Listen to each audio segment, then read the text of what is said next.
assalaamu calaykum waraxmatullaahi wabarakaatuhu.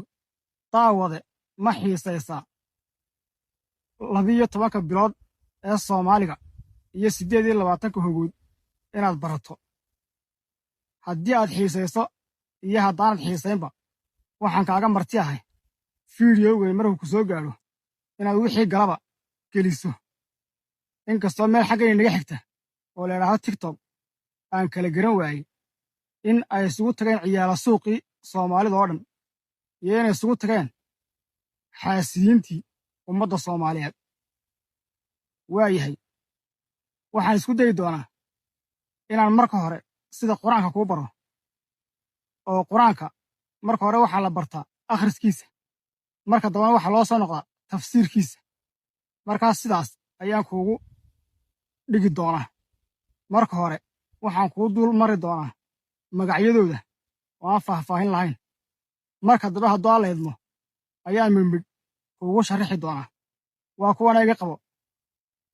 biluhu waa 4 meelood oo min 3 3 dayr, 3 jiilaal, 3 guya iyo 3 xagaaya.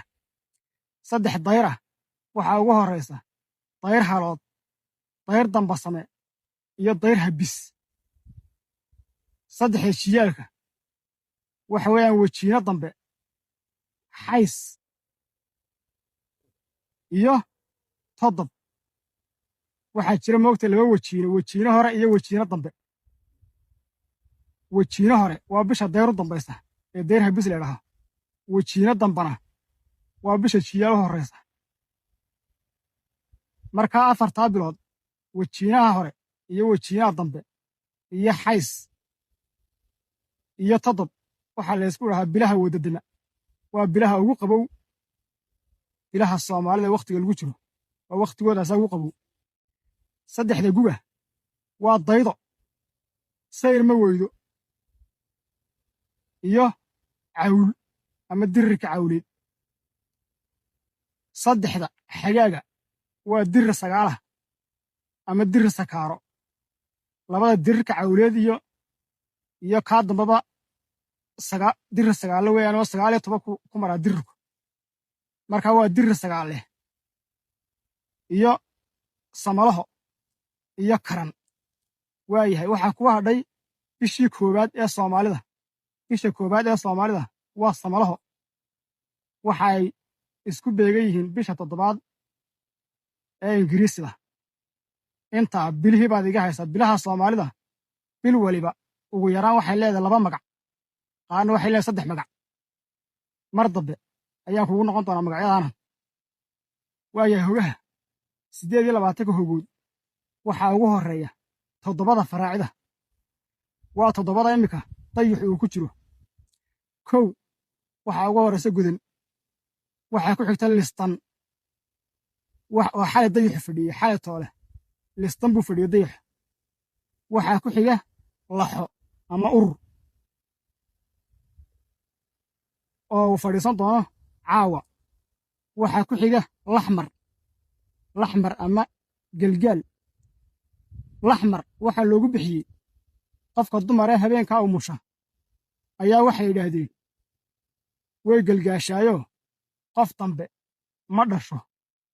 markaa waxaa dawow ah intoo lax la soo kaxeeyo ayaa guriga la dhex mariya, markaasaa xagga dambe laga saaraa. markaas saasaa loogu bixiyey laxmar. gelgaalna waa la dhahdaa. waayahay waxaa ku xiga 2 agaaliyood, agaali cas. mee waxaa horraysa agaali cad iyo agaali cas. waxaa kaloo la idhahdaa agaali caanood iyo agaali guduud. hogta ugu dambaysa faraacida waxaa la idhahdaa gudban iyo faraaci ayay ahayd guusha hanateene. good iyo abees baa isbeddelay, miciga baareeye. yaa hogta ugu dambaysa kuwa diriru ka lumay ee daydaya qaar ka midabaa dirir u yaqaana hogtaas gudbanta. markaa gudbanta waa hogta faraacida ugu dambaysa.